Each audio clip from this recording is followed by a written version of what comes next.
Hello，大家好，又嚟到我哋 Talking 946嘅時間啦。嗱，咁我哋先嚟翻一個上集嘅小回顧啦。咁我哋上集就講緊呢個聽我講潮語啊。咁如果你有睇香港電影金像獎都知，連佢哋都攞嚟講啦。咁啊，郭富城呢番說話。咁如果想更多知嘅，我哋當日有咩討論啊嘅嘢咧，去翻我哋條 link 或者上一次嘅 podcast 去聽下。咁今集有咩內容啊？咁啊，今集嘅主題咧，主要係圍繞住同旅遊相關嘅。咁啊，各位嚟一次自我介紹先啦。火車，係，我係火車，我係阿俊，我係阿峰。好啦，阿峰啊，係理論上咧，其實你去旅行嘅經驗應該係多過晒我哋兩個。我自己都有去好多唔同旅行嘅，細細個都有跟屋企人啊，跟住有去踢波嗰啲比賽啦，同埋學校都有去唔少嘅。所以我如果冇記錯，阿峰係去旅行多啲嘅。嗱，咁啊講一講點解今集要講旅行咧？咁啊，相信而家年假啦，五一嗱，台灣都係今年先至開始放五一假期嘅啫，澳洲係冇噶。澳洲五一係冇年假嘅，但係我哋勞動節嘅話就唔係5月咯，就3月同10月會有假期咯。哦，你哋有2個勞動節啊？係啊。哦，都幾神奇喎。係咯，勞動節一日唔夠，俾足2日你。係啊，要放2日勞動節，好神奇喎呢樣嘢。咁啊問晒你兩個先啦。你有冇試過一啲即係可能去完旅行之後咧，覺得呢個人我唔想再見，即係唔講係，即係唔理你係咪出國啊，定係就咁喺可能香港讀書嘅時候啊，或者學校旅行，去完之後已經覺得哇呢個人我唔會再同佢做 friend，有冇呢啲感覺咧？阿峰先啦。我自己就都有1-2個咁樣經歷過，同佢經歷過嘅人嘅，都有1-2個。就係咯。幾耐之前嘅事啊？都係中學時期啦。咦，你所謂嘅旅行係出國啊，定係所謂嘅一啲學校旅行咧？嗰陣時係學校旅行，就去返大陸嘅。嗰個人係純粹同班啊，定係同你有冇分組同一組啊？嗰個同學就係同我同一組嘅。一組嘅。咁即係經歷完嗰一次旅行之後，你就唔想再同佢溝通啦，定還是純粹直接就係唔想再即係覺得佢好煩、好乞人憎啊咁樣樣？係咯，就唔係好想，即係唔會再想同呢個人去旅行咯，至少。咁啊，佢做咗啲乜嘢事咧？咁其實就係即係可能係啲遲到啊，跟住有好多要求啊，即係去旅行呢啲事，即係有呢啲事就唔係咁開心咯。即係算係比較多意見嘅一位。冇錯啦，又遲到又多意見，係咧，冇錯。咁阿俊咧？我冇喎，我因為可能旅行經歷都未算好多啦，即係如果計出國嘅話，都係5次以內嘅啫。咁啊，so far都係冇一啲嘅對其他人方面係冇一啲嘅特別意見嘅。而家係學校旅行都冇，學校旅行都冇喎，即係好似冇乜所謂咁啦。我比較可能即係佢嘈佢嘅事咯，即係可能本身唔熟啦，或者係唔係咁我嘅話咧，真係講緊小學旅行嘅。係啊，咁查實即係點解我會唔想再同嗰個人做 friend 咧？係因為佢一嚟啦，因為我同佢嗰陣時係 friend 嚟嘅，咁但係小學旅行嗰次之後咧，我哋一齊俾老師罰嘅最後。係啊，咁因為佢帶咗去一嚟啦，喺小學旅行去山邊㗎嘛，咁去咗啲唔知咩地方，跟住就搞路啦，跟住又走去即係同其他同學玩嘅時候，就搞到人哋受傷添嘅。跟住無情俾人罰，咁我就覺得哇唔係，即係跟住佢之後無情變到咁喎，太咁咪即刻哇都係少接觸為妙啦咁樣咯，咁就開始冇乜再理佢咯。之後嗰次旅行之後，好啊嗱，咁啊今集講旅行有啲咩特別咧？咁我哋跟住咧就會先講一啲嚇大家中意去邊度旅行啊，或者有啲咩旅行勝地啊、難忘回憶啊等等。之後咧，我哋就會開始進入黑歷史環節，大家講下啲咩黑自己去旅行遇到或者自己親身經歷嘅黑歷史啦，同埋一啲到底大家其實如果遇到邊一種旅行嘅朋友嘅行為係最頂你唔順嘅咧？好啦，咁我哋而家正式進入話題咯喎。咁啊，講下回憶先嚟。唔知你哋有啲咩覺得最難忘嘅旅行回憶咧？阿峰經驗最多，阿峰講先啦。可以啊，咁我自己就去過啲台灣、日本、韓國呢啲香港人好多都會去過嘅地方啦。咁我自己都有去過歐洲嘅。咁我自己覺得最難忘或者最開心就係近期我就同我女朋友一齊去咗台灣揾你哋啦。咁嗰次旅行其實都非常開心同深刻嘅。咁但係你話再細個啲嚟講咧，我就去過荷蘭嗰次，亦都係我唯一一次去歐洲啦。咁我去荷蘭嗰陣時係踢波為主嘅，咁但係都有參觀下嗰度嘅地方啦。咁嗰邊同澳洲其實都一樣，就係好 chill 好寫意嘅一個地方啦。嗰度啲風景啊，嗰啲風車啊，特別係真係好靚嘅。而且嗰陣時係我第一次真係離開叫做一啲高樓大廈嘅地方啦，所以嗰個旅程都非常深刻嘅。唔錯，咁阿俊咧？而家講緊好回憶啊，係啊，好回憶嘅話，應該就係我上年就自己去旅行，即係就係唔係出國嘅，都係台灣本土咁就不過都係維持喺北部啦。咁但係就係比較用一個好慢嘅節奏，即係想停幾耐，想趕行程就趕，想停好耐，乜都唔做，或者唔搭車就咁用腳行，都探索到好多地方。我比較中意就係可以多啲時間去探索為主嘅。我嘅話，原本係諗住講即係最近呢次去日本嘅回憶嘅，因為始終即係嗱，日本係太多好適合男仔去嘅地方啊。咁但係如果講真係最深刻印象咧，反而係當年嘅畢業旅行，大學畢業旅行，特登同班 friend 喺台灣搭船去咗蘭嶼，即係台灣嘅外島啊。咁點解？因為一嚟成班 friend 大家好熟啦，咁玩得好開心啦，好盡興啦。二嚟係喺嗰度，一嚟係自己一個外島啦，咁同埋會喺嗰度玩咗好多未接觸過嘅嘢咯，係啦，同埋夜晚又可以睇到星空，跟住日頭睇到日出，傍晚睇到日落啊，出個海啊，浮潛過啊，咁完全係一種未試過嘅體驗添啊！咁嗱，我哋大家都去過唔同地方啦，喺咁多次唔同嘅旅行啊，即係大家有難忘回憶都有唔好噶嘛。咁但係如果講緊唔同嘅地方嘅文化差異上咧，你會有啲咩嘅最大嘅衝擊啊？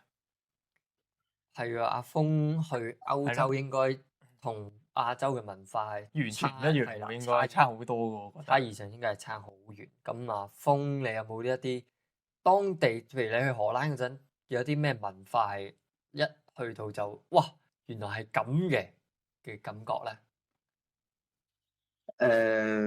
荷蘭嗰邊，因為其實都好細個啦，但係嗰邊就嗰啲文化飲食嗰邊咯，飲食文化好唔同啦。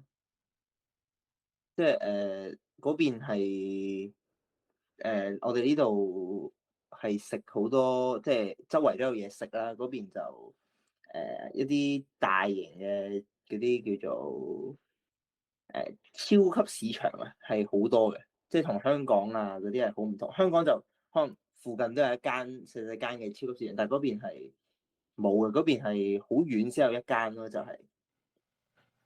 跟住哦，生活上嘅話，我就會覺得係嗰邊嘅人係真係好慢活咯。呢啲佢哋嘅生活，即係對比香港人香港係慢活係啊，好多。香港係好急促咧，嗯嗰邊係非常之慢嘅。嗯，你嗰陣去荷蘭去咗幾耐啊？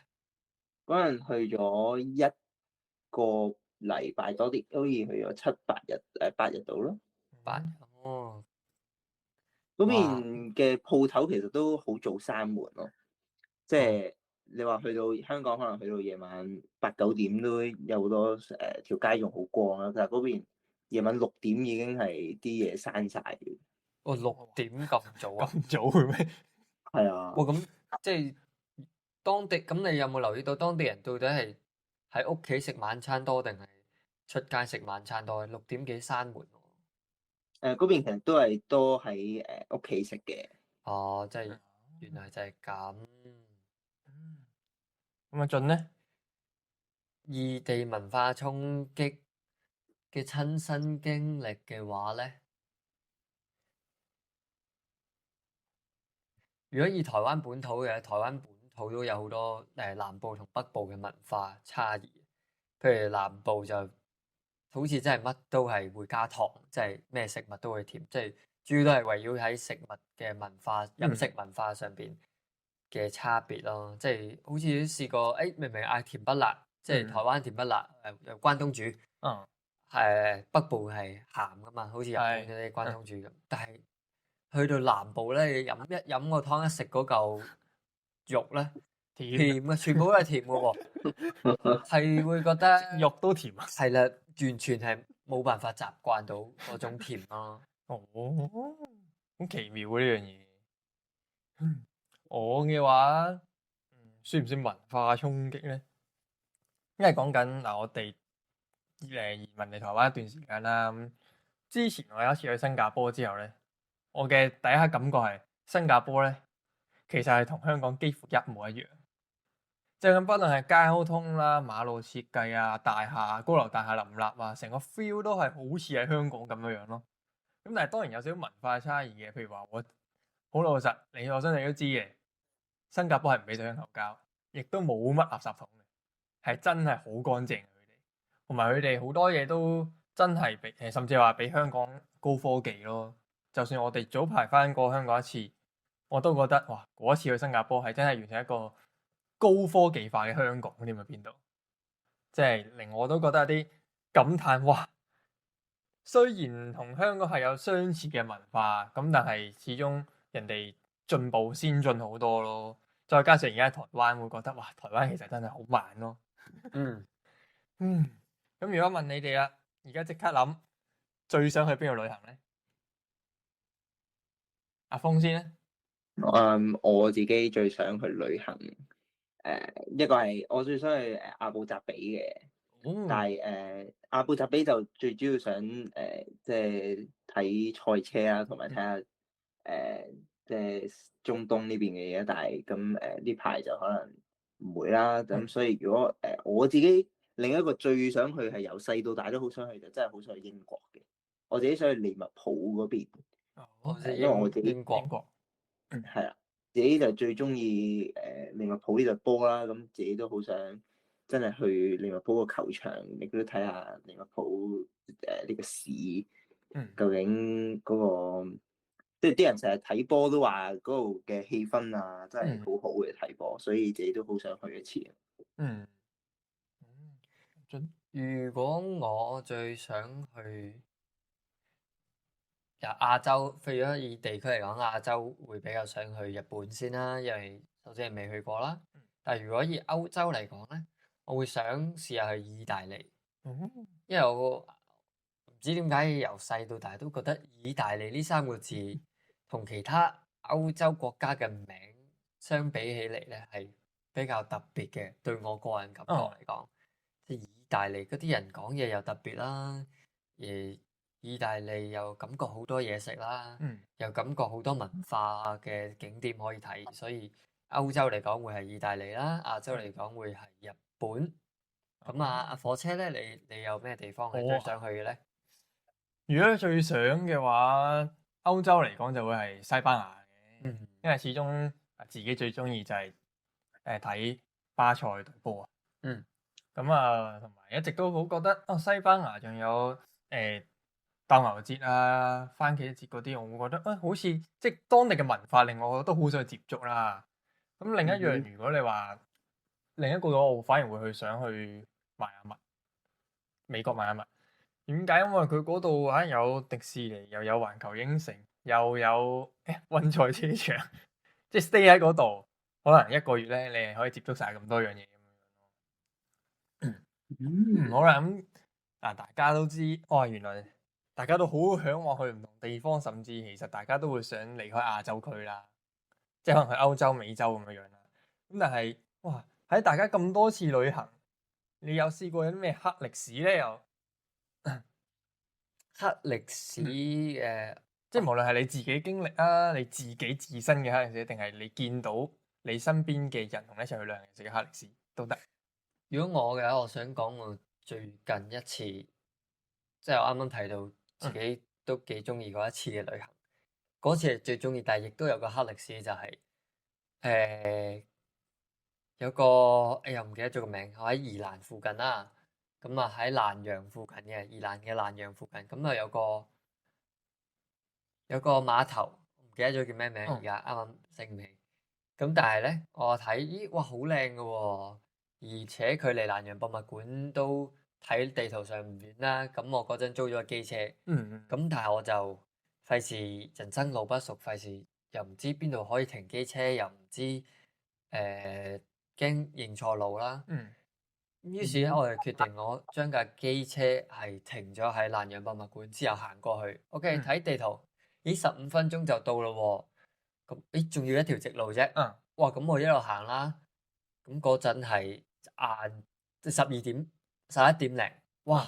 但係我行到12點，我先啱啱去到，然後成身出晒汗。嗰陣我就孭住背囊，個背囊係我嗰陣未 check in 酒店。所以我背囊係我所有嘢，我好重好重，咩行咗，唔知點解行咗9個字定半個鐘，行咗勁耐。跟住咧，去到咧，同啲相咧又係完全唔同喎。哇！得嗰啲爛鬼石頭同鋼筋喺地下鋪晒喺度，嗰啲船員啊喺度望我做咩？有孭住背囊，身水身汗，望下，又唔知睇乜咁。好啦，點解呢個黑歷史咧？就係因為我翻到嚟林口同一個同事 share 之後，發現原來我去嗰度係爭一個路口，即係我係行錯地方啊！佢係隔一個路口係有好多攤位，好靚嘅，但係我係去咗工作區嗰邊，係有一堆鋼筋喺度，唔知點解我行咗去嗰度。人去旅行你開工。係咯，佢唔好意思，孭住背囊，仲請唔請人啊？呢個就係我最近碰到嘅所謂嘅黑歷史啦。唔知阿峰有冇啲咩嘢黑歷史令你印象深刻嘅咧？我自己就因為我自己咁周圍去啦，自己最成日咧都會有食嘢之後就會唔舒服啊。好多時都消化唔到啊，或者總之就會肚痛啦。咁就試過一次去韓國啊，冇記錯係咁就去呢啲地方咁一定係食好多嘢啦。去到由朝食到晚，食到夜屎翻酒店啦。咁翻酒店咁就同屋企人一齊啦。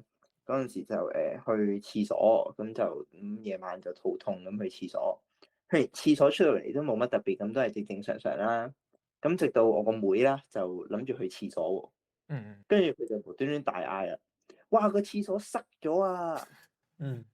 咁跟住咧就喺度問邊個啊咁樣啦。跟住咁就應該係我咧，就去肚痛去廁所咧，就去塞咗個廁所。咁但係咧嗰陣時因為都好夜㗎啦，都好似一點幾2點啦。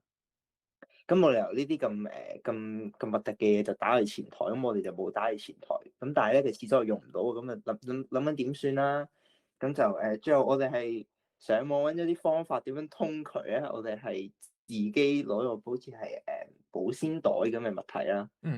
咁啊就徒手係通咗個渠㗎，我冇記錯嘅話就係、哇你呢個經歷都幾特別，你徒手拎佢啫。係咯，係啊係用嗰個保鮮袋即係笠住隻手，跟住就係通咗個渠㗎。嗯，咁呢個都真係幾特別嘅，我覺得呢件事係。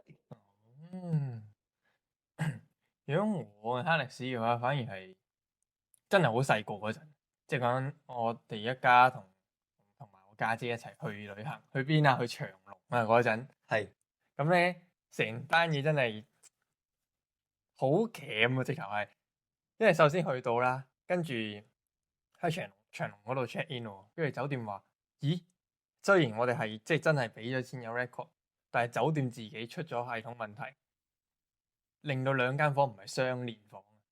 嗯即係原本係相連房，你知有啲酒店咧係門口嗯哼旁邊度門可以打開過界房噶嘛。哦，係啊，係點知係因為長隆自己出問題個 system，所以變咗我哋兩間房咧係中間隔開咗人哋一間咯。係咁已經第一下就哇搞錯啊咁樣，喂，即係我嚟長隆嚇咁大嚿錢係咪？好啦，再跟住點咧？上到酒店，哎呀，我家姐就話要去廁所喎。嗯咁去廁所啦，咁啊去完沖廁出嚟，突然間嗌喎，嗌咩咧？其實同阿峰呢度一樣狀況，佢嗌個屎坑塞咗，啱啱一 check 係一 check in 就塞咗咯喎個廁所。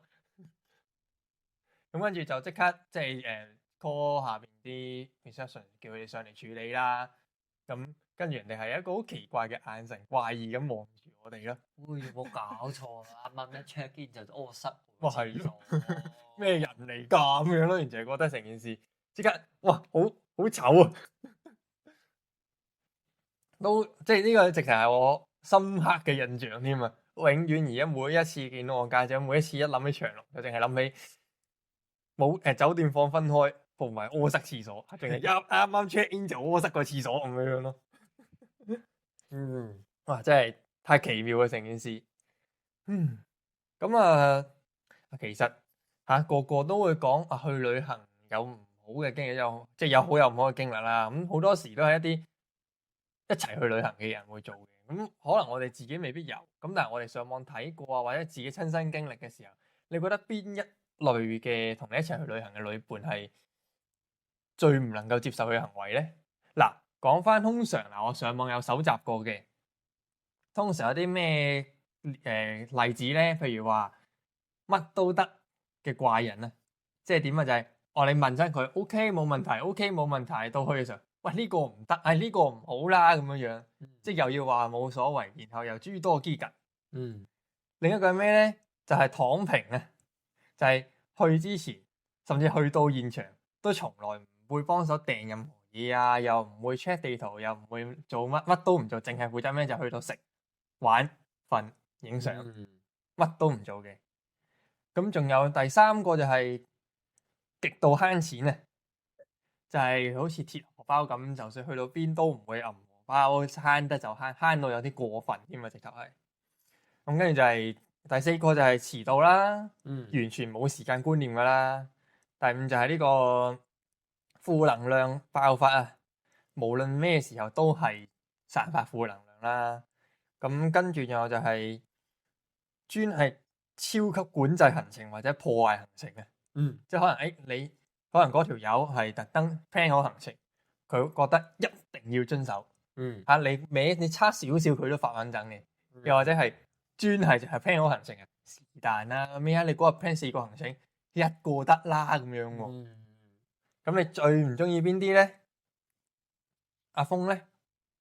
我自己就因為我有時都可能會躺平下，所以我自己就最唔中意佢之前話乜都 OK 啊，跟住後尾去到就好多意見啊，跟住又覺得呢樣唔得，嗰樣唔得。其實呢樣嘢係有啲唔太好嘅，我覺得。即係如果佢有即係佢覺得唔好嘅，佢一早又唔睇啦，就咁答 OK 咁樣。其實我會覺得成件事唔係咁好咯，即係令我會覺得佢即係又唔係參與幫手去諗呢樣嘢，即係你嗰陣時又話得嘅，後尾你又話唔得，咁你想我點啊咁樣嘅感覺。你有冇相關經歷啊？相關經歷啊，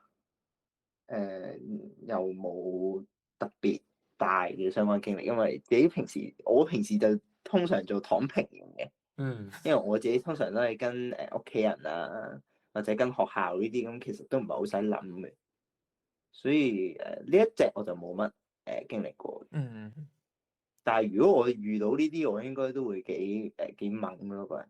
嗯嗯，你哋咧？我嘅話，好坦白，我其實自己係有少少行程控制狂嘅，嗯即係我覺得我咁辛苦 plan 晒行程，我已經係 plan 鬆動噶啦。咁所以你如果我 plan 到咁鬆動，你都可以搞到一鑊粥咧，係真係會猛嘅我。咁但係如果我最憎，可能真係變咗行程破壞者咯。嗯即係講破壞唔係小破壞，我覺得冇問題嘅。即係可能我幫你哋排行程，排一排嗰日去4個地方，咁你有一個去唔到，我冇乜所謂。喂，但係如果你話排4個行程，最後你搞到我淨係去得一個，我覺得我一定會發癲咯。嗯即係特別係譬如你話你哋台灣我還好嘅，即係台灣、香港呢啲。即係譬如你話我去韓國、去日本，喂大佬特登去嗰度可能玩得嗰4日5日，然後咪每日淨係去一個景點，喂咁我買張機票做乜啫？係咪嗯。先？阿俊咧，如果我嘅話咧，我啊啱啱聽啊，有啱聽嘅種類入邊咧，有2個我都唔係幾中意，就係負能量，因為係咁散發負能量啦，同埋嗰個同阿峰一樣，就係乜都講，乜都話 OK OK，跟住又嫌乜都三得嫌四。咁啊，首先講負能量先。負能量其實除咗去旅行之外咧，我發現最近啦，好似最近我發現咧，所以同學有一個咧都係咁樣樣喎。專門負能量。係啦，就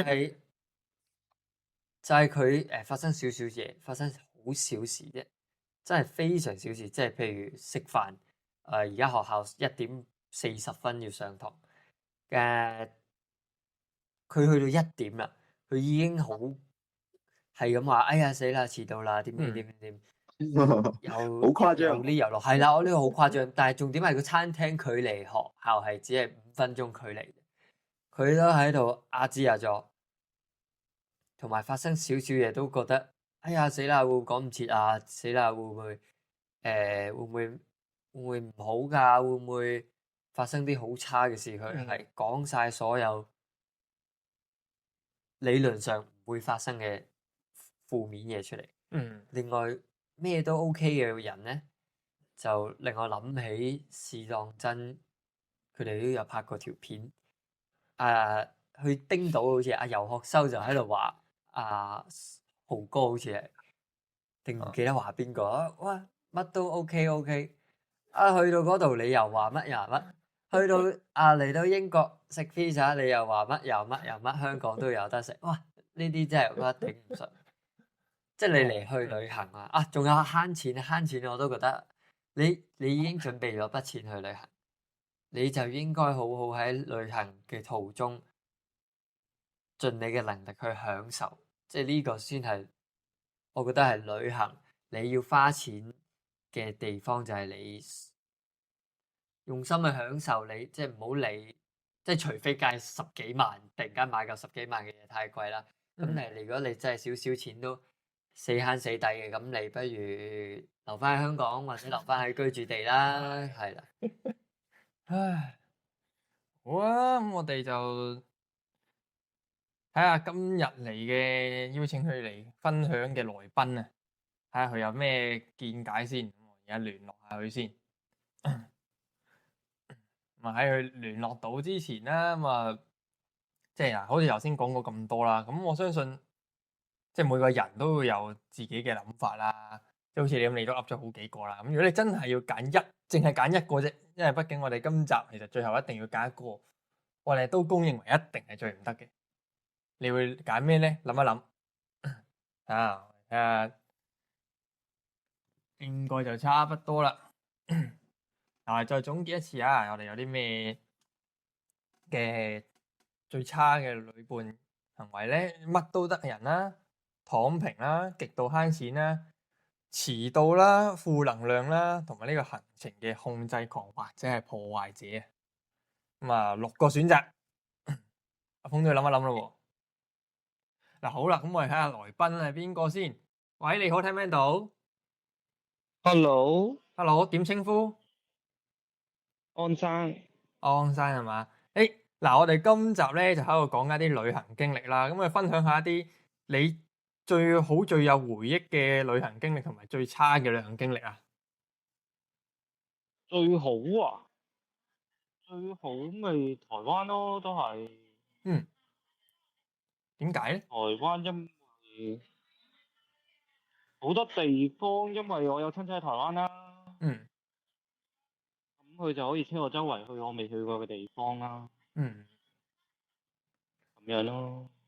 同埋自己去嘅話，有好多地方難去啲咯。嗯，你當然第有個車係爭好遠啦。你第一次去台灣係幾時啊？有冇記得啊？第一次去台灣啊，我諗20幾年前咯。哇，都真係好未多次出世喎，可能係啊，哇，哇！咁最廿幾咧，係我十零歲嘅時候咯，廿嗰陣鬆啲歲嘅時嗰陣有咩原因嚟令你認識台灣呢個地方，而令你想去嘅？候。嗰陣啊，同朋友一齊去咯。哦哦，OK，咁咧最差嘅旅行經歷咧？最差嘅旅行經歷其實都少喎，去親都未必會太差喎。嗯如嗯果差又唔可以叫差嘅，可能譬如有啲朋友未必夾到食乜咯，哦，表面就冇乜嘢咯，但係實質個樣出咗嚟咯。哦，即係呢啲就係、又唔係叫差經歷嘅，不過咁大家有時好朋友咁費事出聲，但係望佢個樣又好似就知唔係太 like 咁樣，嗯，怕就係嗯呢啲嘅。嗯。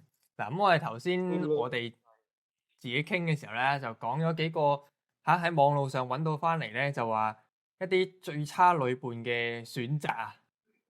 嗯嗱，咁啊前後有6個選擇嘅，咁樣睇下嗯我噏完之後咧，你會揀邊個係你認為最差咯喎？嗱，嗯咁第一個就係乜都得啊，就係咧佢嗯乜都話 OK，但係到最後咧就乜都話唔係啊嘛咁啊，喂呢個唔得啦，意見多多嘅。咁第二個咧就係躺平型啊，咁即係咩？就係佢根本由頭到尾咧係冇查過任何資訊啦，唔會負責買飛啦，亦都冇負責訂任何餐廳，佢只係負責咩？食玩瞓影相打卡。呢個我嚟嘅喎。因為呢個係網上啲人有寫，都係其中一個選擇嚟嘅。咁第三個就係極度慳錢啊，即係慳錢慳到多少少錢都唔肯出咁樣樣，即係可能喂搭個地鐵過去快少少，10零蚊港紙咁樣樣啦，跟住話10零蚊港紙好貴啊，行路2公里啫嘛，咁樣樣喎。哇！咁第四個咧就係遲到大王啊，即係佢完全唔會有時間觀念啦，永遠都係遲到咁滯嘅。第5個啦就係無窮散發呢個負能量啊，去到邊佢都係負能量爆發。第6個咧就係呢個行程控制狂或者係呢個破壞者，即係咧佢喺佢 plan 嘅行程裏邊咧，佢認為一定要做晒，又或者嗰個人咧專係就係你 plan 好嘅行程就專係搞禍晒嘅。咪6個選擇，你會覺得邊樣係最惡頂嘅咧？我會一喎，即係第一個喎。哦，點解咧？即係乜都冇所謂，但係轉頭又咦又冧嗰啲咯。有冇遇過啊？有冇遇過咩啊？呢一類型嘅人啊？呢一類嘅人即係乜都冇所謂。未我頭先啱啱開頭講，表面冇嘢，但係跟住入去餐廳又好似黑口黑面咁嗰啲咯。然後又唔肯講係發生咩事嗰啲咯，嗯，係啦，同埋第六都有啲嘅，嗯咁啊，咁不如我哋就請你再即係一陣，我哋都會自己再討論啦。咁啊，睇下分享下，其實點樣揀一個合適嘅人去旅行先至係最好咧？有咩方法咧？有咩方法要試過先知喎，真係。即係一定係點都同佢去一次旅行，睇下哇呢個人唔得，呢個人得你要嗯，你要同個要去過先知嗰個旅伴 O 唔 OK 喎。係啊，即係你要試咗先知將來會唔會再同佢去旅行啊嘛。我仲以為會有啲人即係可能話，最緊要有共同嗜好咯。哦，因為我見咧有啲人係會話，哇睇個樣就知咧，唔可以同佢去旅行咁樣。不過其實啱嘅，可能真係要去過先至知。係因為有時可能去到譬如知係啊，譬如同事啊或者同學啊，即係佢平時對住你嗰個狀態就係工作中嘅狀態啦，或者係好認真嘅狀態。咁但係一去到旅行放鬆嗰陣，就係完全另一個人嚟嘅。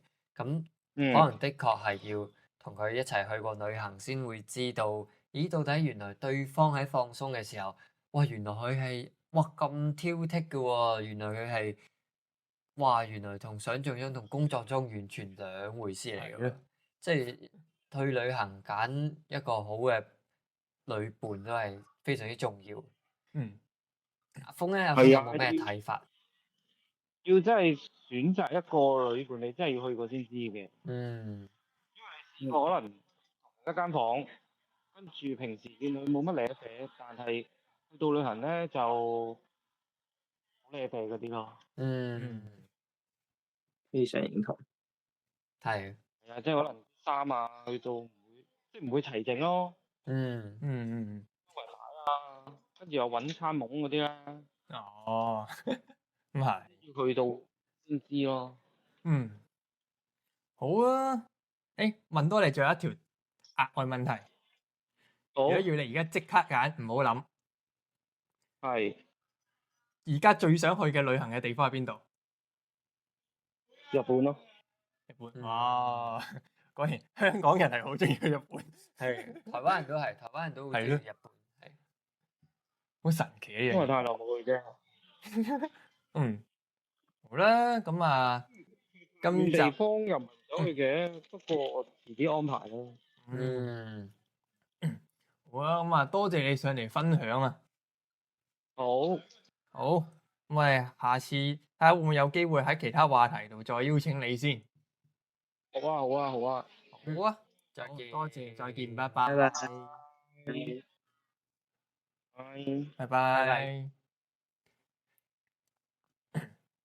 好啦，咁啊，聽完佢講啦，咁啊，其實發現啦，即係如果以最唔好嘅旅伴嘅排行啊，好似其實每個人都會揀乜都得。係乜都得，跟住又要意見多多，係。哇，咁其實呢類人又真係幾乞人憎嘅。即係前面又要妥協，後邊又要唱反調。冇錯。估唔到啊。咁啊，同埋啊，亦都聽到原來好多香港人，甚至台灣人咧，都係好中意去日本。所以成日都會話咩咧？日本先係香港同台灣嘅鄉下。